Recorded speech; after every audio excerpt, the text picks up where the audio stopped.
Dear students, आज की इस वीडियो में हमें सीपीयू शेड्यूलिंग और शेड्यूलिंग एल्गोरिदम की टाइप्स को कवर करना है। सीपीयू शेड्यूलिंग एक वे है जिसमें ये डिटरमाइन किया जाता है कि वो सभी प्रोसेसेस जो रेडी स्टेट में हैं, रेडी क्यू में हैं, उनमें से किस प्रोसेस को सीपीयू एलोकेट किया जाएगा, या हम ऐसे बोल सकते हैं कि किस प्रोसेस को रेडी स्टेट से रनिंग स्टेट में लेकर जाना है। अगर हमारे पास नंबर ऑफ प्रोसेसेस हैं जो कि एग्जीक्यूट होने हैं, तो वो सभी प्रोसेसेस पहले रेडी क्यू में आते हैं या रेडी स्टेट में आते हैं। यहाँ पर अब दो सिनेरियो हो सकते हैं। या तो हमारे पास है यूनी प्रोसेसर सिस्टम जिसके अंदर एक सीपीयू होता है, या मल्टी प्रोसेसर सिस्टम जिसके अंदर एक से ज़्यादा सीपीयूज होते हैं। अगर एक से ज़्यादा सीपीयूज हैं तो वो जितने भी प्रोसेसेस रेडी क्यू में हैं उनमें से मल्टीपल प्रोसेसेस, 2-3 जितने भी सीपीयूज हैं उतने प्रोसेसेस को रेडी क्यू से रनिंग स्टेट में लेकर जाया जाएगा, उनको सीपीयू एलोकेट किया जाएगा। लेकिन अगर यूनी प्रोसेसर है, एक सीपीयू है, तो उन सभी प्रोसेसेस में से एक प्रोसेस को रेडी क्यू से निकालकर रनिंग स्टेट में लेकर जाया जाएगा, या उस प्रोसेस को सीपीयू एलोकेट किया जाएगा। अब ये जो प्रोसीजर है, जो प्रोसेस को हमने रेडी क्यू से निकाला और उसको हम रनिंग स्टेट में ले गए या उसको सीपीयू एलोकेट किया, ये सीपीयू शेड्यूलिंग कहलाता है या प्रोसेस शेड्यूलिंग कहलाता है। इस पूरी कहानी को हम जो है प्रोसेस स्टेट ट्रांजिशन डायग्राम की मदद से समझने की कोशिश करते हैं। तो प्रोसेस स्टेट जो है वो इससे ज़्यादा है, लेकिन मैंने यहाँ पर 4 स्टेट्स ड्रॉ की हुई हैं। सबसे पहले जब प्रोसेस कोई क्रिएट होता है तो वो सेकेंडरी मेमोरी से न्यू स्टेट से वो जो प्रोसेसेस हैं वो रेडी क्यू में लाए जाते हैं। जो लॉन्ग टर्म शेड्यूलर है वो ज़्यादा से ज़्यादा प्रोसेसेस को रेडी स्टेट में लेकर आता है, रेडी क्यू में लेकर आता है, क्योंकि मल्टी प्रोग्रामिंग का कॉन्सेप्ट ये कहता है कि ज़्यादा से ज़्यादा प्रोसेसेस को रेडी क्यू में लेकर आया जाए। फॉर एग्जाम्पल प्रोसेस 1, प्रोसेस 2, इसी तरह से so on, number of processes जो हैं वो रेडी स्टेट में आ गए, रेडी क्यू में आ गए। पहली चीज जो माइंड में रखनी है वो ये है कि यहां पर बात हो रही है यूनी प्रोसेसर की, यानी कि हमारे पास एक सीपीयू है। अब प्रोसेसेस तो रेडी क्यू में आ गए, अब सारे के सारे प्रोसेसेस ये वेट कर रहे हैं कि उनको सीपीयू मिले, उनको सीपीयू एलोकेट हो और वो अपनी एग्जीक्यूशन कंप्लीट करें। और लेकिन अब यहां पर ये जो प्रोसेसेस हैं इनमें से किस प्रोसेस को रनिंग स्टेट में लेकर जाना है, या ये बात कि रैंडमली किसी को उठाना है, ऐसा नहीं होगा। एक क्राइटेरिया है, जिस क्राइटेरिया की बेस के ऊपर यहां से प्रोसेस को उठाकर रनिंग स्टेट में लेकर जाया जाएगा, यानी कि उसको सीपीयू एलोकेट किया जाएगा। वो क्राइटेरिया क्या है? वो शेड्यूलिंग एल्गोरिदम्स के ऊपर बेस करता है। शेड्यूलिंग एल्गोरिदम हेल्प करते हैं कि किस प्रोसेस को, जितने भी प्रोसेसेस रेडी स्टेट में हैं इनमें से किस प्रोसेस को यहां से रनिंग स्टेट में लेकर जाना है, या किस प्रोसेस को सीपीयू एलोकेट किया जाएगा और कितने टाइम के लिए सीपीयू एलोकेट किया जाएगा। ये कौन कर रहा है? ये शेड्यूलिंग एल्गोरिदम्स कर रहे हैं। तो हमारे पास 2 टाइप्स हैं शेड्यूलिंग एल्गोरिदम्स की। पहली है प्रीएम्प्टिव और दूसरी है नॉन प्रीएम्प्टिव।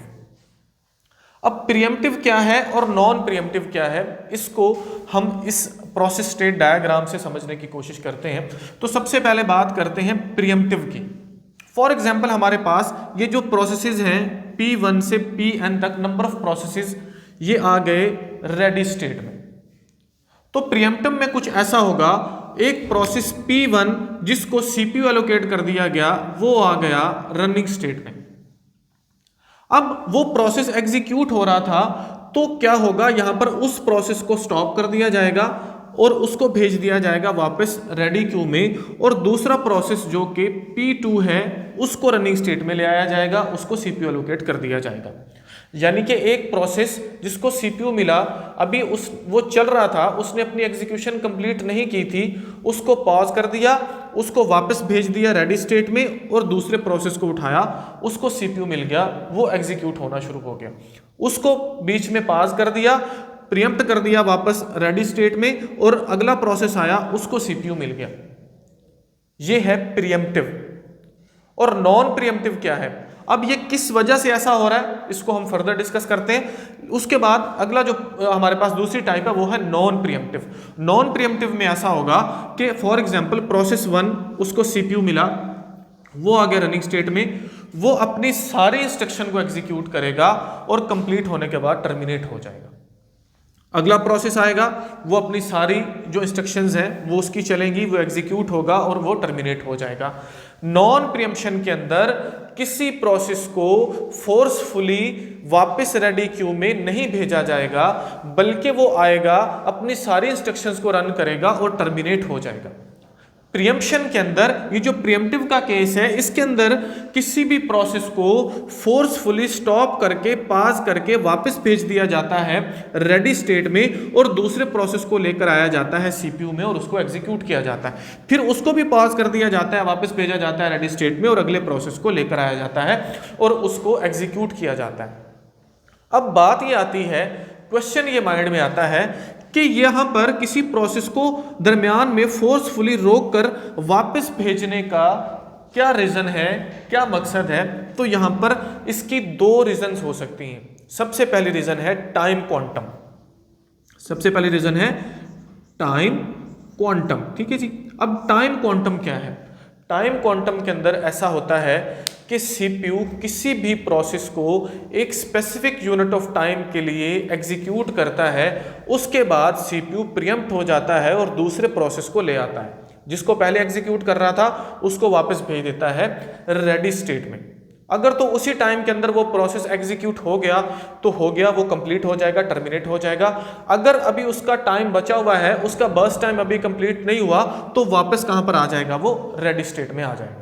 फॉर एग्जाम्पल यहां पर हमारे पास प्रोसेस 1, प्रोसेस 2 और प्रोसेस 3 है। इसका जो टोटल इंस्ट्रक्शंस हैं वो 5 सेकंड में कंप्लीट होनी है, प्रोसेस नंबर 2 की 2 सेकंड में और प्रोसेस नंबर 3 की होनी है 4 सेकंड में। अब सीपीयू का टाइम क्वांटम है 2 सेकंड। फॉर एग्जाम्पल वो कोई भी यूनिट ऑफ टाइम हो सकता है, लेकिन इस बार इस एग्जाम्पल को हम समझ रहे हैं, इसका जो टाइम क्वांटम है वो है 2 सेकंड, यानी कि उसने हर प्रोसेस को 2 सेकंड के लिए एग्जीक्यूट करना है, उसके बाद उसने अगले प्रोसेस को ले आना है। तो प्रोसेस नंबर 1 यहां से उसको जो शॉर्ट टर्म शेड्यूलर है वो शेड्यूल करेगा और उसको ले गया कहां पर? रनिंग स्टेट में, यानी कि उसको सीपीयू एलोकेट हो गया। अब प्रोसेस नंबर 1 2 सेकंड के लिए जब चल जाएगा तो सीपीयू इसको रोक देगा, इसको पास कर देगा और इसको भेज देगा वापस कहां पर? रेडी स्टेट में। अब प्रोसेस 1 कितने सेकंड के लिए चल चुका है? 2 सेकंड के लिए। पीछे उसके कितने सेकंड बच गए? 3 सेकंड। अब होगा कुछ यूं कि जब ये यहां पर आ जाएगा तो प्रोसेस नंबर 2 को सीपीयू मिल जाएगा। अब चला जाएगा यहां पर प्रोसेस नंबर 2। प्रोसेस नंबर 2 ने कितने सेकंड के लिए चलना है? 2 सेकंड के लिए। 2 सेकंड के लिए ही सीपीयू ने उसको चलाना है एक आइट्रेशन में, या पहली दफा जो उसका यूनिट ऑफ टाइम है वो 2 सेकंड में कंप्लीट हो गया, प्रोसेस नंबर 2 कंप्लीट हो गया। अगली दफा क्या होगा? प्रोसेस नंबर 3 मिलेगा सीपीयू को और सीपीयू उसको कितने सेकंड के लिए चलाएगा? 2 सेकंड के लिए, क्योंकि टाइम क्वांटम कितना है? 2 सेकंड। इसी तरह से जितने भी प्रोसेस हैं वो आते जाएंगे, 2 सेकंड के लिए चलेंगे। 2 सेकंड के अंदर अगर उनकी एग्जीक्यूशन कंप्लीट हो गई तो वो टर्मिनेट, अगर एग्जीक्यूशन कंप्लीट नहीं हुई तो सीपीयू प्रीएम्प्ट हो जाएगा और अगले प्रोसेस को एलोकेट कर दिया जाएगा और पहला जो प्रोसेस रनिंग स्टेट में था वो वापस आ जाएगा कहां पर? रेडी क्यू में।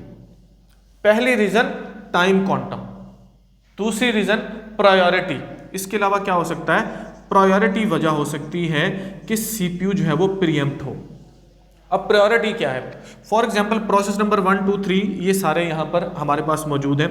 प्रोसेसेस जो हैं वो ऑपरेटिंग सिस्टम में 2 तरह के होते हैं, एक लो प्रायोरिटी वाला और हाई प्रायोरिटी वाला। जैसे हम बोल सकते हैं कि अगर कोई ऑपरेटिंग सिस्टम का प्रोसेस है तो वो क्या होगा? उसकी प्रायोरिटी हाई होगी। अगर कोई यूज़र प्रोसेस है तो उसकी प्रायोरिटी लो होगी। फॉर एग्जाम्पल ये जो P1 है ये CPU के पास गया, CPU इसको मिल गया, ये है रनिंग स्टेट में, यहाँ पर एग्जीक्यूट हो रहा है। इसने चलना है 10 सेकंड के लिए। अभी ये 2 सेकंड ही चला था कि जो यहां पर रेडी स्टेट है, यहां पर एक ऐसा प्रोसेस अराइव हुआ जो कि एक VIP प्रोसेस है जिसकी प्रायोरिटी क्या है? वो हाई है। किससे? P1 से। तो सीपीयू क्या करेगा, उस प्रोसेस P1 को पॉज कर देगा, फोर्सफुली रोकेगा और उसको वापस भेज देगा कहां पर, रेडी स्टेट में, और उस प्रोसेस को सीपीयू एलोकेट कर दिया जाएगा जिसकी प्रायोरिटी क्या है, हाई है। फॉर एग्जांपल वो प्रोसेस नंबर 3 है या कोई भी है, तो जिसकी प्रायोरिटी हाई है उसको सीपीयू पहले दे दिया, जो पहले रन हो रहा था क्योंकि उसकी प्रायोरिटी लो थी प्रोसेस नंबर 3 से, तो उसको वापस भेज दिया कहां पर, रेडी स्टेट में। ये दो रीजंस हैं प्रीएम्पशन की या प्रीएम्प्टिव की यहां पर। पहली टाइम क्वांटम, दूसरी प्रायोरिटी। अगर ये दो रीजन होंगी तो सीपीयू जो प्रोसेस है उसको वापस भेजेगा। जबकि नॉन प्रीएम्पशन के अंदर क्या हो रहा है कि कोई भी प्रोसेस जब उस रनिंग स्टेट में आ गया, उसको सीपीयू एलोकेट कर दिया गया, तो वो अपनी सारी इंस्ट्रक्शन चलाएगा। 10 सेकंड के अंदर उसका बस टाइम 10 सेकंड है। बस टाइम वो टाइम होता है जो किसी भी प्रोसेस को चाहिए होता है एग्जीक्यूशन के लिए। फॉर एग्जांपल P3 का 10 सेकंड है, तो वो 10 के 10 सेकंड यहां पर एग्जीक्यूट होगा और टर्मिनेट हो जाएगा। ऐसा नहीं होगा कि 5वें सेकंड में सीपीयू उसको फोर्सफुली रोके और वापस भेज दे और उसकी जगह कुछ और हो जाए, कोई और प्रोसेस आ जाए, ऐसा नहीं होगा नॉन प्रीएम्पशन के केस में। तो ये दो टाइप्स हैं शेड्यूलिंग एल्गोरिदम की, प्रीएम्प्टिव और नॉन प्रीएम्प्टिव। होपफुली इसका जो कॉन्सेप्ट है वो आपको समझ आ गया होगा। अब बात करते हैं कि ये जो हमारे पास सीपीयू शेड्यूलिंग है, ये जो एल्गोरिदम्स हैं, इनका बेसिक पर्पस क्या है। तो सबसे पहला पर्पस है मैक्सिमम सीपीयू यूटिलाइजेशन, कि जो सीपीयू हमारा है उसकी यूटिलाइजेशन ज़्यादा से ज़्यादा होनी चाहिए, सीपीयू आइडल नहीं बैठना चाहिए। दूसरे नंबर पर फेयर एलोकेशन ऑफ सीपीयू, कि सीपीयू की जो एलोकेशन है वो फेयर होनी चाहिए। ऐसा ना हो कि एक प्रोसेस को ज़्यादा टाइम सीपीयू मिले, एक प्रोसेस को मिले ही ना। एक प्रोसेस ऐसा हो जो कि सीपीयू एलोकेट उसको मिलता जा रहा है, बहुत सारे प्रोसेसेस यहाँ पर वेट कर रहे हैं। वही बात यहाँ पर है कि मिनिमम वेटिंग टाइम, के प्रोसेसेस जो रेडी क्यू में वेट कर रहे हैं एग्जीक्यूशन के लिए, उनको कम से कम वेट करना पड़े, आए उनको सीपीयू मिल जाए सबको। ऐसा ना हो कि वो रैंडमली, जैसे मैं आपको बोल रहा हूँ, वो आगे फर्दर डिफरेंट एल्गोरिदम्स है जिसके अंदर शॉर्टेस्ट जॉब फर्स्ट और वो है, उनको हम फर्दर डिस्कस करेंगे। अब हम जो है ये हमारा कॉन्सेप्ट क्लियर हो गया, यहाँ पर सीपीयू शेड्यूलिंग क्या है और एल्गोरिदम की दो टाइप्स हैं। अब इन एल्गोरिदम्स के डिफरेंट एल्गोरिदम्स आगे उनकी टाइप्स हैं जो हमने फर्दर कवर करनी है, प्रीएम्प्टिव की और नॉन प्रीएम्प्टिव की। तो हम उनको डिस्कस करते हैं। तो मैं इसको अरेज करके वो सभी जो टाइप्स हैं वो मैं यहाँ पर राइट डाउन करता हूँ, फिर उनको हम डिस्कस करते हैं।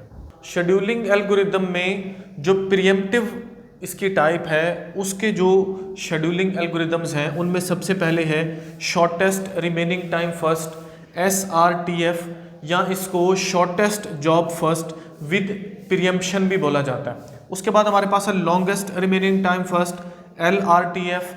इसी तरह से राउंड रॉबिन, जिसको RR भी बोला जाता है, जो बहुत इंपॉर्टेंट है। मोस्टली राउंड रॉबिन से क्वेश्चन उठाया जाता है।